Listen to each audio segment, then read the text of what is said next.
Now we will tell you the story of a serial killer. But this serial killer is a child. Please do not forget to like and subscribe before listening to this interesting story. Yes. Friends, if you are ready, we are starting. Are you ready? No Age for Crime, the blood-curdling story of an 11-year-old serial killer known as the Devil's Child. What you are about to hear is not an extract from a detective novel or a figment of your imagination. It is just one of the stories of ruthless serial killers that history has witnessed. However, there's a very important detail that will make you forget the serial killers you know. Because the serial killer we will tell you about was only 11 years old when he committed his murders. Mary Bell committed 2 major murders despite her young age. Moreover, the victims of her murders were small children like herself, maybe because her power is enough for children, maybe not, we don't know. But when you learn the details, the hairs stand on the back of your neck. Let's give you another detail that will give you goosebumps. Bell was released after his prison sentence after the murders he committed and continued to live a free life out of sight, perhaps by getting involved in a secret crime somewhere again. He was born in 1957 in Corbridge, England. Mary Bell, the offspring of an extremely troubled family, never knew her father and had very little contact with her mentally unstable mother. According to the information provided, her mother, Betty Bell, was an irresponsible mother who often left her daughter alone and disappeared. Naturally, the psychological health of a child who does not receive parental care cannot be considered healthy. After a troubled infancy, the little boy began to exhibit increasingly bizarre behavior as the years progressed. Her mood swings must have given her away because her teachers and friends started to complain a bit about this situation. But nothing stopped Mary. She got into fights and seriously injured other children. The irresponsible and parentless environment she grew up in legitimized violence and illegal crimes for her. Mary Bell, who showed violence especially against young children, committed her first murder almost a few weeks after seriously injuring a 3-year-old child.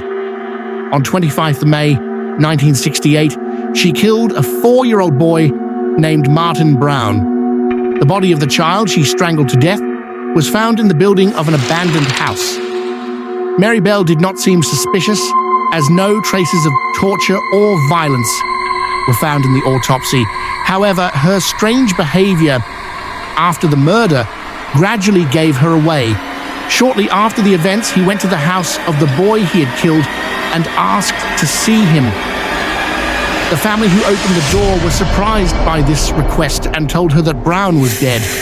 When Mary replied, "I know he's dead. I want to see him in his coffin," the family could not make any sense of this strange behavior. No one had suspected Mary, who was sending very clear signals until that moment. The notes found in the dead boy's house as a result of the investigations strengthened this belief. "Martin Brown, we killed you. You are rats, and we killed Martin." The notes were still thought to be an innocent joke. In July of that year, he committed his second murder. The victims did not change. It was still a child he killed. Brian Howe, a 3-year-old boy, was last seen with Mary Bell on 31st July 1968. He was never heard from again, and his lifeless body was found in a deserted field on the same day. Just like Martin Brown, Brian had drowned to death, but this time the killer was not so lucky. The traces of violence on the child's body and the M-like mark on her stomach would soon give Mary away. After these 2 murders that swept England, the police investigated all the children in the area as they thought that the weak signs of violence could only belong to one child. There were 2 people who stood out with contradictory statements: Mary Bell and her only friend Norma Bell. Her friend gave Mary up during questioning.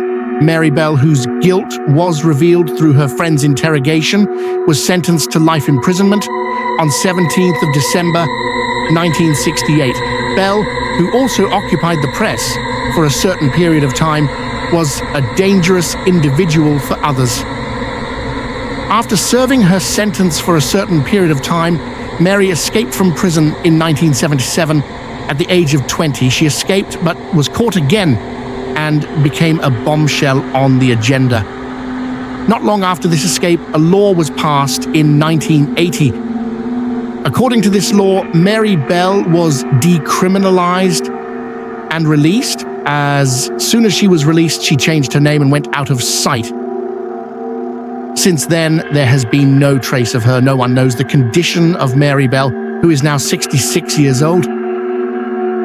I was very impressed when I first heard this story. What can we say? Humanity can be really dark sometimes. Please don't forget to subscribe.